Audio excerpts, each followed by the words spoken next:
오늘 우리에게 주시는 하나님의 말씀은 신약성경 마태복음 7장 1절에서 5절에 있는 말씀입니다.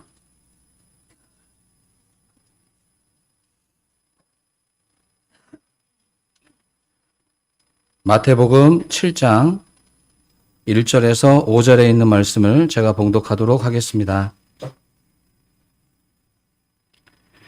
비판을 받지 아니하려거든 비판하지 말라. 너희가 비판하는 그 비판으로 너희가 비판을 받을 것이요 너희가 헤아리는 그 헤아림으로 너희가 헤아림을 받을 것이니라. 어찌하여 형제의 눈 속에 있는 티는 보고 내 눈 속에 있는 들보는 깨닫지 못하느냐. 보라, 내 눈 속에 들보가 있는데 어찌하여 형제에게 말하기를 나로 내 눈 속에 있는 티를 빼게 하라 하겠느냐. 외식하는 자여, 먼저 내 눈 속에서 들보를 빼내어라. 그 후에야 밝히 보고 형제의 눈 속에서 티를 빼리라. 아멘. 자, 오늘의 본문의 말씀을 다시 한번 세 번역으로 오랜만에 다시 읽어드리도록 하겠습니다. 화면을 보시기 바랍니다. 너희가 심판을 받지 않으려거든 남을 심판하지 말아라. 너희가 남을 심판하는 그 심판으로 하나님께서 너희를 심판하실 것이요 너희가 되질하여 주는 그 되로 너희에게 되어서 주실 것이다. 어찌하여 너는 남의 눈 속에 있는 티는 보면서 내 눈 속에 있는 들보는 깨닫지 못하느냐. 내 눈 속에는 들보가 있는데 어떻게 남에게 말하기를 내 눈에서 티를 빼내줄 테니 가만히 있거라 할 수 있겠느냐. 위선자야, 먼저 내 눈 속에서 들보를 빼내어라. 그래야 내 눈이 잘 보여서 남의 눈 속에 있는 티를 빼줄 수 있을 것이다. 아멘. 기록된 하나님의 말씀입니다. 이 말씀에 의지해서 너의 들보를 빼라 라는 제목으로 말씀 나누도록 하겠습니다. 6장의 말씀을 거의 통으로 넘겼는데요. 추수감사주일 예배와 산상순 서론 설교로 6장의 본문으로 했기 때문에 6장을 건너뛰고 7장으로 바로 와서 오늘 말씀을 이어가도록 하겠습니다. 요즘 TV를 켜면 이슈가 되는 주요 뉴스가 대략 두 가지 정도 됩니다. 첫 번째는 이 점점 확산되어 가고 있는 이 코로나 확산의 뉴스이고 또 하나의 축은 검찰개혁 관련 뉴스라고 저는 생각합니다.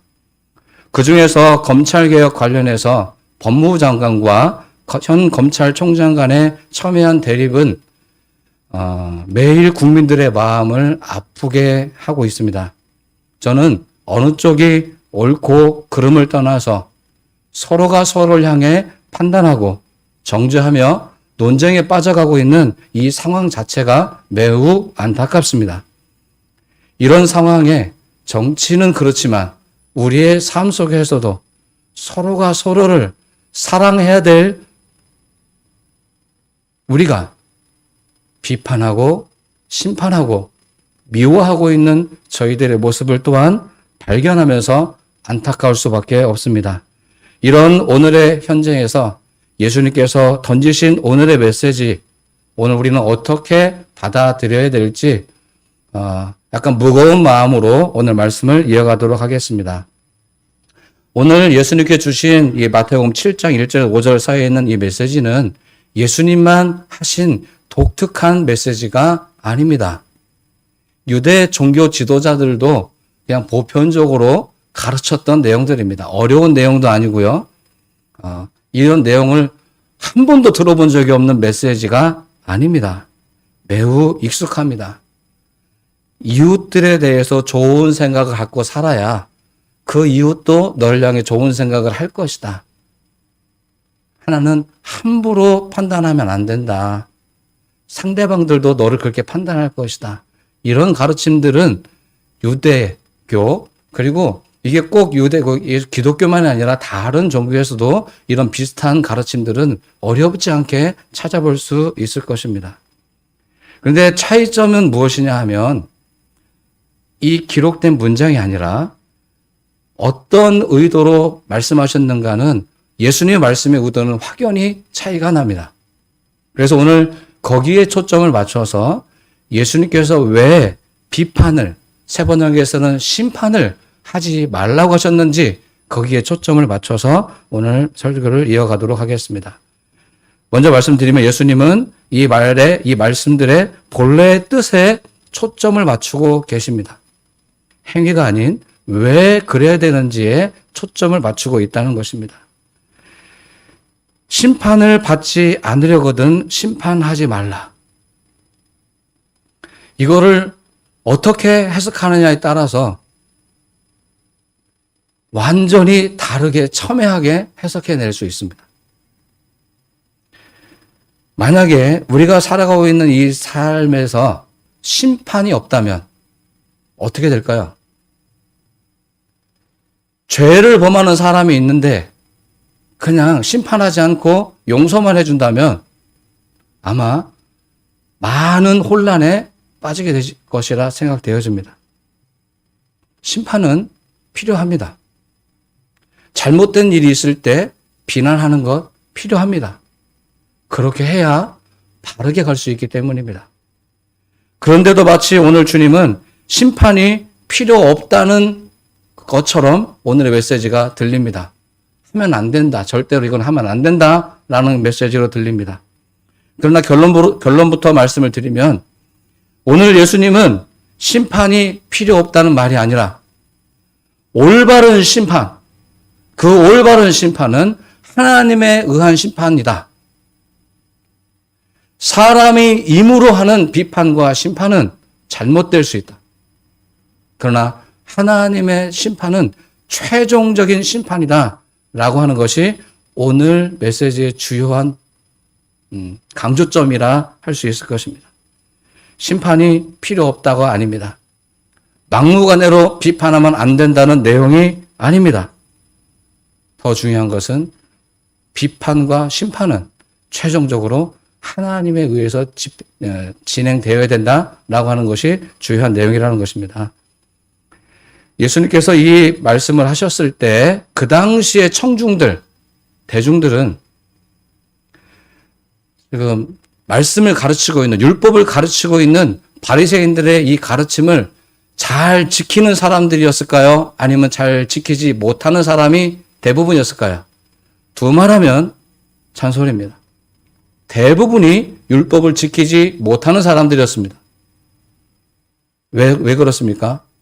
어렵게 법을 만들어 놨기 때문입니다. 삶을 포기하면서라도 법을 지킬 수밖에 없도록 만들었습니다. 예를 들어서 성전세를 내지 않으면 공동체 성 밖으로 쫓아내버립니다. 그럼 보호를 받지 못하고 죽는 거예요. 성전을 향하여 내는 세금을 내지 않으면 어떠한 복지도 어떠한 관계도 맺을 수 없게 만들어 놨습니다. 그래서 전 재산을 동원해서라도 이 세금을 낼 수밖에 없었습니다. 그럼에도 불구하고 이 세금을 내지 못하는 가난한 사람들이 훨씬 더 많았습니다. 그래서 그들은 성 안에 살지 못하고 성 밖 제3지대에서 살 수밖에 없었습니다. 나라로부터 보호를 받지 못하고 스스로를 지키고 수많은 위협 속에서 어떤 안전장치도 없이 그들은 살아갈 수밖에 없었습니다. 이 외에도 여러 종교의 법들이 있는데 그 종교법은 보통의 유대인들이 지켜내기가 어려운 법들이었습니다. 이와 같이 바리새인들은 지킬 수도 없는 율법을 만들어 놓고 그것을 지키지 못한다고 유대인들, 백성들을 심판했습니다. 그리고 그 율법을 지키고 있는 자신들이 얼마나 깨끗하고 위대한지를 드러내고 싶어 했습니다. 그래서 지난 시간에 여러분 보셨던 것처럼 기도할 때마다, 구제할 때마다, 어떤 행위를 할 때마다 사람들이 보이는 곳에서 그런 행동들을 이 바리새인들이 했던 것입니다. 지금 예수님 당시에 유대 보통 백성들에게 이 심판은 그야말로 덫이었습니다. 빠져나올 수 없는 덫. 행복을 빼앗아가고 안전을 빼앗아가고 자신의 있는 일용할 양식까지 다 빼앗아가는 그냥 올무였습니다. 많은 경우에 종교가 얼마나 많은 덫을 우리들에게 씌워놓고 있는지 생각해 볼 필요가 있습니다. 어젯밤에 한 시사고발 프로그램을 보았습니다. 사이비 집단인데 목사예요. 얼마나 그 성도와 아이들을 억압하는지, 신앙의 이름으로 종교의 힘으로 부모를, 어린아이를 착취하고 있는지를 고발하는 프로가 있었습니다. 너무 참담하고 지켜보기 어려웠습니다. 왜? 사랑의 종교인 기독교를 이렇게 왜곡해서 외제차를 몇 대씩 가지고 있고 고가 시계를 가지고 있으면서 교인들은 신용불량자가 될 때까지 한 달에 3천만 원, 5천만 원씩 헌금을 강요하고 헌금을 하지 않았다고 매질을 하고 그 아이를 볼모로 삼아서 뭔가를 만들어내게 하는 성착취를 하고 있는 고발 프로그램이었습니다. 물론 일반적인 모습은 아닙니다. 그러나 종교는 이 심판을 무기로 해서 선량한 사람들을 얼마나 힘들게 만들어 왔는지는 사실은 어렵지 않게 찾아볼 수 있을 것입니다. 강단에서 거리낌 없이 저주를 선언하고 판단하고 심판하고 나오지도 못하게 만드는 일들이 어렵지 않게 교회들 내에서 있어 왔습니다. 예수님 오늘 이 말씀을 지키지 못하는 대다수의 백성들에게 해주신 말씀이 아닙니다. 이와 같이 심판을 올무로 만들어 놓고 가르치고 있는 바리새인들에게 오늘 강력한 메시지로 던지고 있는 것입니다. 너희들은 심판하지 마라. 너희들이 심판하는 그 심판으로 하나님이 너희를 심판하실 것이다. 더 이상 백성들을 괴롭히지 말라. 이들은 너의 백성이 아닌 하나님의 백성이다. 자신들의 특권을 이용해서 보통의 사람들을 판단하고 얽매고 질책하고 있는 그들을 향해 예수님께서 메시지를 던지신 겁니다.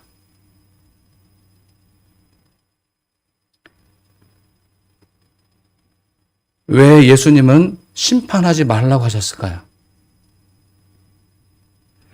아까 서도에서 말씀드렸던 것처럼 심판이 필요 없어서가 아닙니다. 심판은 필요합니다.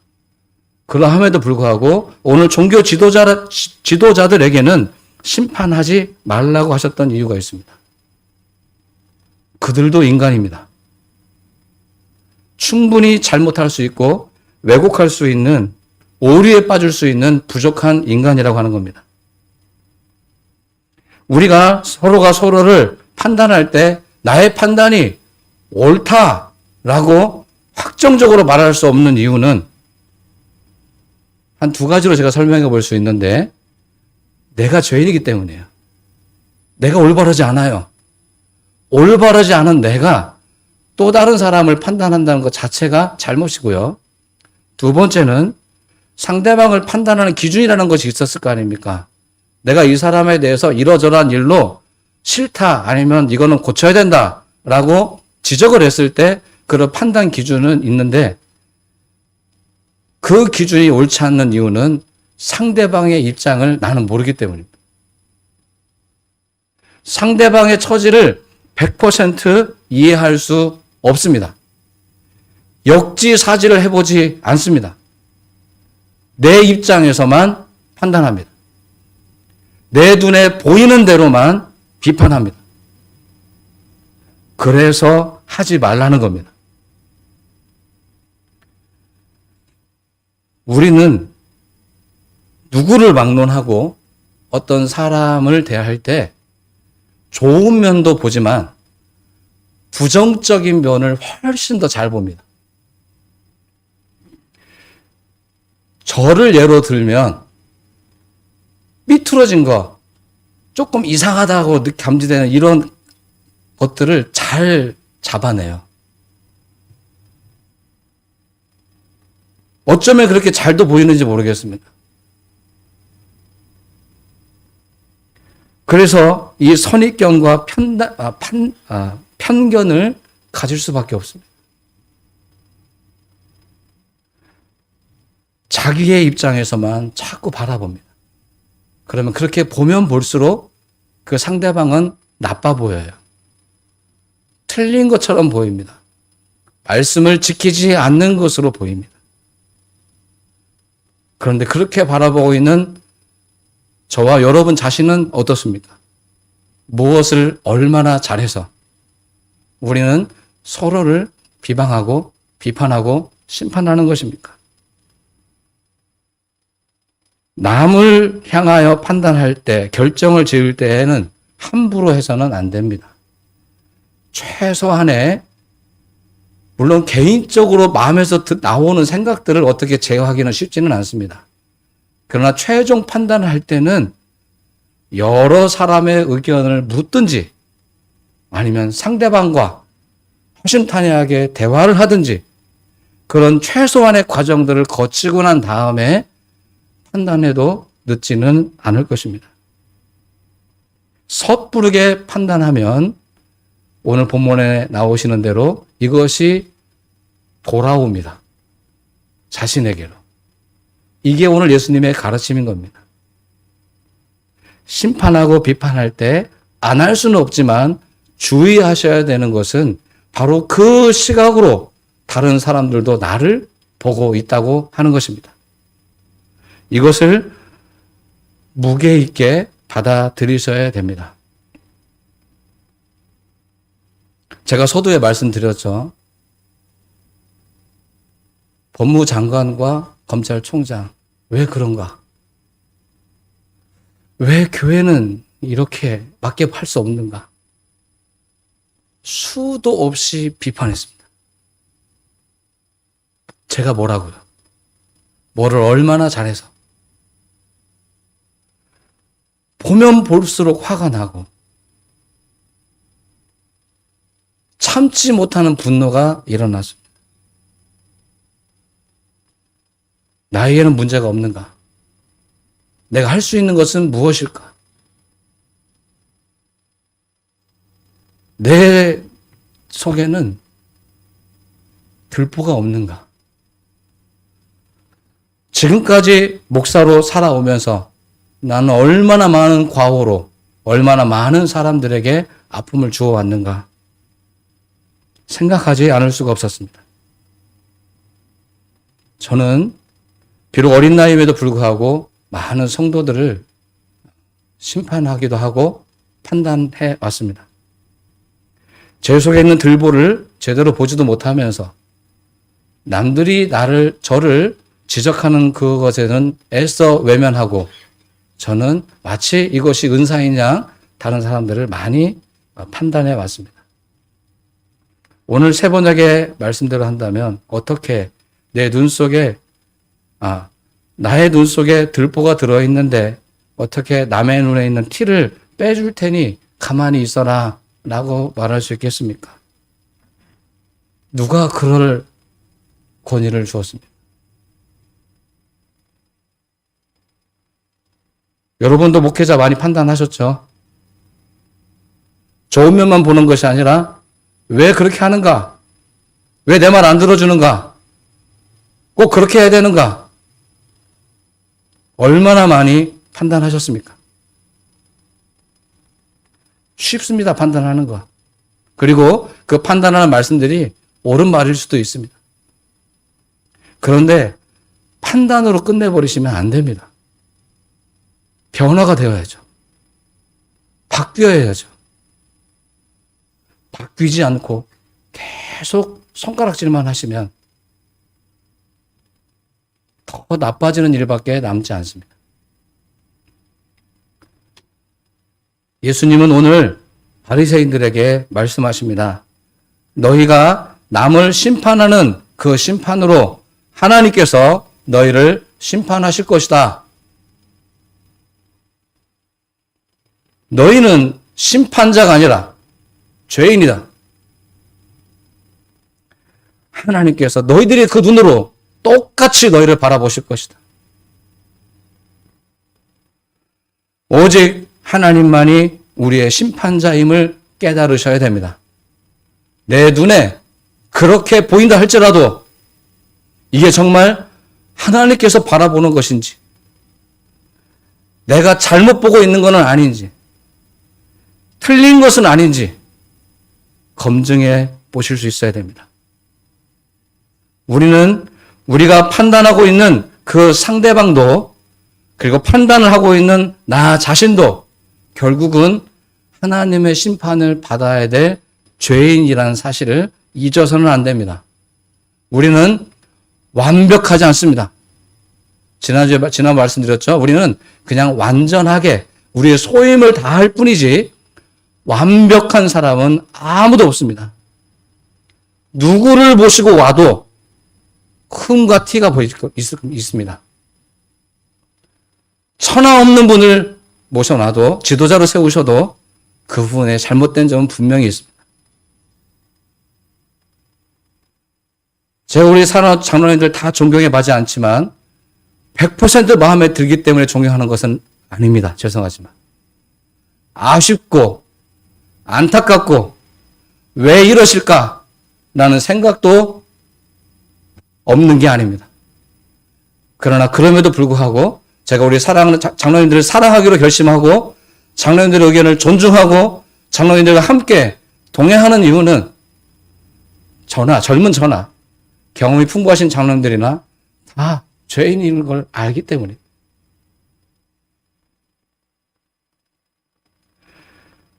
계속적으로 노력은 하지만 아무리 노력해도 여러분 모두의 눈에 다 100% 들게 할 자신이 없습니다.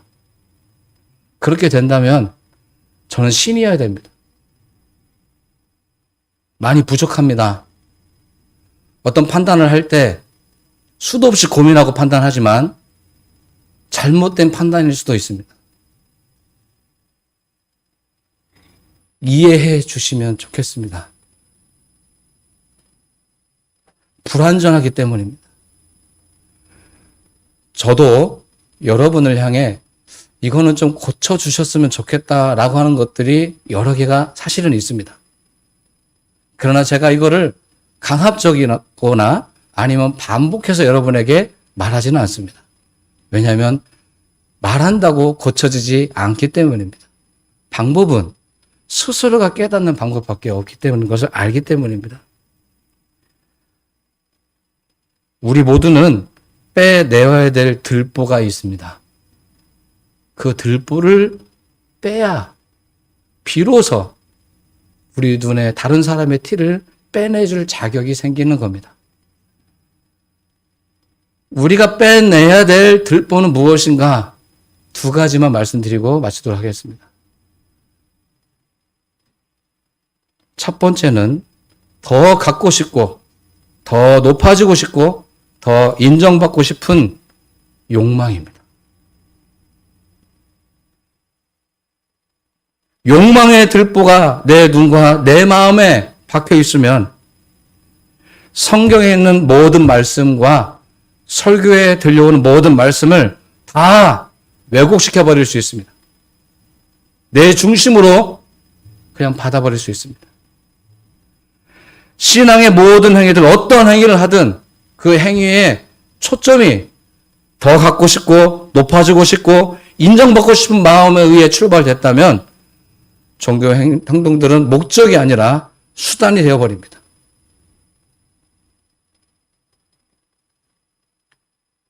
제가 좀 극단적인 표현을 해서 이렇게 말씀드려 보겠습니다. 저와 여러분의 마지막 소망은 하나님의 나라인 천국에 가는 것입니다. 싫어하시는 분이 없죠. 천국에 가야 하기 때문에 이것도 하고 저것도 하고 그러시면 천국이 수단이에요. 천국 가려고 그런 걸 해야 됩니까? 천국은 선물입니다. 우리의 행위와 상관없이 하나님께서 우리에게 주시는 선물이에요. 잘하였도다 착하고 충성된 종아, 네가 오늘 나와 함께 유하자. 달란트를 남기지 못했어도, 남들만큼은 못 해냈어도 우리를 잘했다고 칭찬해 주시며 불러주시는 것이 하나님의 나라인 겁니다. 그런데 이 천국을 수단으로 삼아서 못 갈까봐, 안 부르실까봐, 아니면 저 사람은 가면 안 되니까 욕망입니다. 저와 여러분 모두에게 있을 것으로 추정되는 욕망이 바로 이것이라고 저는 생각합니다. 욕망을 빼고 보셔야 바르게 볼 수 있습니다. 듣고 싶은 설교가 아닌 들어야 될 설교를 여러분이 듣게 되실 겁니다. 수없이 반복해서 말씀을 보셔도 내가 보고 싶은 말씀이 아닌 나에게 보여지기를 원하는 말씀을 찾게 되실 겁니다. 오늘 우리에게 주시는 메시지가 어떤 것인지를 나의 욕망의 들보만 빼내면 보여질 수 있습니다. 하나만 더 지적해 보겠습니다. 그것은 바로 무지함입니다. 성경이 우리에게 보여주고 있는 것에 대해 우리는 너무나도 무지합니다. 왜냐하면 보여지는 것만을 믿기 때문입니다. 글자만 보고 믿으시기 때문에 그렇습니다. 이 말씀을 어떤 의도에, 누구에게, 그리고 어떻게 하시는지에 대한 물음이 없이 성경에 이렇게 기록되어 있으니까 당신 그러면 안 돼. 성경에 이걸 하라고 했으니까 무조건 그냥 해야 돼. 이것은 아는 것이 아니라 무지한 것입니다. 알려고 하지 않은 것이 죄입니다. 들으려고 하지 않은 것이 죄입니다. 여러분은 다 아는 것 같지만, 하나님의 뜻을 아시는 것 같지만 모르시는 것이 더 많습니다. 여러분의 들보를 빼지 않는 상태에서 들려지는 메시지는 아무리 정제된 메시지를 전달받으셔도 들보가 있는 상태에서는 다 없어지는 거예요. 결론 내리겠습니다. 코로나 시대에 지금 교회들이 보여주고 있는 모습은 무지함 그 자체입니다. 지금까지 우리 교회가 얼마나 주변에 있는 이웃을 생각하지 않았는지를 보여주고 있습니다. 나만 은혜 받으면 아무리 코로나가 창궐해도 기도원에 가서 기도하고 합숙을 하고 찬송을 부릅니다. 하나님이 원하신다. 그 뜻을 빙자해서 얼마나 자신을 만족하게 해야 이 일을 멈추겠습니까? 지금까지 나 자신과 교회의 욕망을 채우기 위해 노력해왔습니다. 그 실체를 낱낱이 보여주고 있습니다. 이제 이런 무지의 들보를 빼내야 되지 않겠습니까? 우리가 살아가면서 상대방에 대해서 판단하고 심판하는 일을 안 할 수는 없습니다. 그러나 얼마나 이 비판과 심판에 오류가 있는지를 인정하십시오. 그리고 신중하십시오. 우리가 하나님의 심판대에 서야 된다는 엄중한 메시지를 받으시기 바랍니다. 주님이 오심을 기다리는 대림절, 이제 그 마지막 주일입니다. 예수님이 다시 한번 우리의 마음과 여러분의 가정과 우리 교회와 이 나라 이 민족 위에 다시 오시게 하려면 우리 속에 있는 들보를 빼내야 되지 않겠습니까? 들보가 여전히 우리 눈에 박혀 있으면 주님이 오셔도 우리는 예수님을 알아보지 못할 것입니다. 예수님께서 2000년 전에 유대 땅에 오셨을 때처럼 아무도 예수님을 그리스도로 보지 못합니다. 또 한 번의 실수를 하면 안 되지 않겠습니까? 언젠간 예수님이 다시 오시는데 그때 주님을 알아볼 수 있는 눈이 되어야 되지 않겠습니까? 여러분, 주님 바라봐야 되지 않겠습니까? 그러시려면 성탄이 되기 전에, 이 연말이 다 가기 전에 내 안에 있는 들보를 빼어내는 노력을 하시기 바랍니다. 주님이 보여집니다. 주님이 우리 가운데 찾아오십니다. 아무리 적게 모인 곳이라 할지라도, 아무리 비천한 곳이라 할지라도 예수님은 구유에서 나신 것처럼 이곳은 아닐 거야 라고 하는 곳에서까지도 예수님은 보여질 수 있습니다. 이 대림절 마지막 주간에 사랑하는 성도 여러분, 남들에게 보여지는 잘못된 것은 티에 불과합니다. 더 심각한 것은 내 안에 있습니다. 내 안에 있는 들보를 빼어내십시오. 기도하겠습니다.